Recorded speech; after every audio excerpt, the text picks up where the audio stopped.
Joining me now is someone who certainly lived and knows all about this. Democratic Congresswoman Barbara Lee of California, who's been celebrating Juneteenth for years and fought for it to become a federal holiday.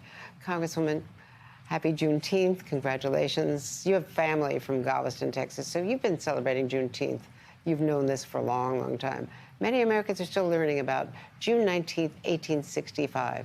Explain why this is both a celebration of freedom, but also bittersweet because of what happened to those people so many years ago, still living in slavery when they didn't need to be. Thank you so much, Andrea, and happy Juneteenth to you and to all of those who are watching. First of all, Juneteenth is a day of celebration, but also a day of commemoration. I was born in El Paso, Texas, and my grandfather was born in Galveston, Texas, and my great-grandmother was also born in Galveston, and she was born enslaved.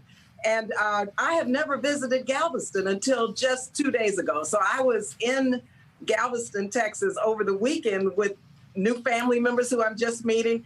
And I knew the story of Juneteenth because of my grandfather, of course. He was born in 1875, but my great-grandmother, of course, as I said, was enslaved. So this is a day of celebration because this is the day, 2.5 years later, that African Americans in Texas achieve freedom. But it's also a day of commemoration because we have to remember those enslaved persons who built this country on slave labor, who loved this country, but who fought for their freedom. And so this spirit of freedom and commemoration is with us today, but also we must look forward. And we have to close these gaps and pass H.R. 40, which is the Commission to Study and Develop Reparations, because so much wealth has been lost, so many disparities and so many injustices that we see today are directly related to the 403 years ago when Africans were brought to this country enslaved. Now, having been in Galveston over the weekend, tell me about that celebration. Just what was the mood and, just how important was it to you to be reconnected with your roots? Boy, it was so important because it's know thyself, and I know so much of my history, but have never, as I said, been there. And there's actually some grave sites of the Parrish families who my grandfather was a descendant of.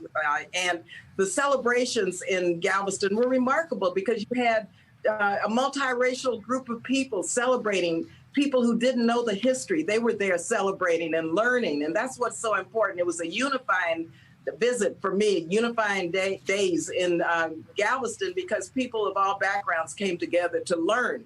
And that's what is so important. And let me just salute Congresswoman Sheila Jackson Lee because she introduced this legislation 10 years ago. She came to Galveston and she spoke at an event which was unbelievable because the stories were told. She told several stories.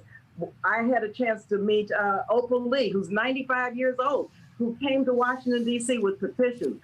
She encourages us to walk 2.5 miles every day for our freedom and for our liberation because it took that long for African Americans to be freed in Galveston. And so now it's a national holiday. And I think what's important, and you cited the polls and the data, and people in Galveston are really excited that more people are beginning to understand what took place there and are coming to Galveston and learning about the history of African Americans so that we can move forward and tell the truth. I have H.R. 19, my commission to set up a truth, racial healing, transformation moment in this country. So I think it's a good day. And what happened in Galveston was so exciting for me because I was there with new family members who I've just recently met.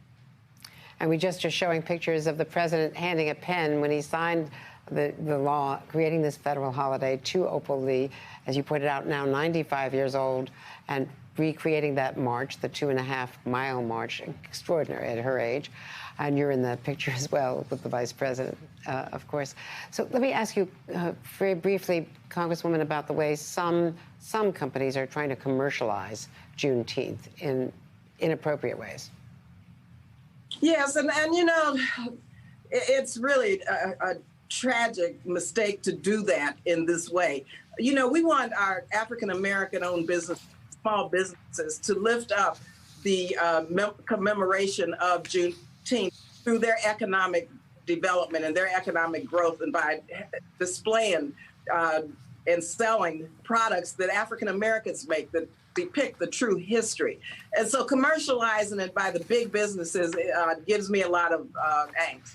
But I'm so happy to see so many fairs around the country and so many celebrations with our African American owned businesses really depicting the true meaning of Juneteenth, the true meaning of freedom, the true meaning of justice, and also what we must do to move forward to repair this damage.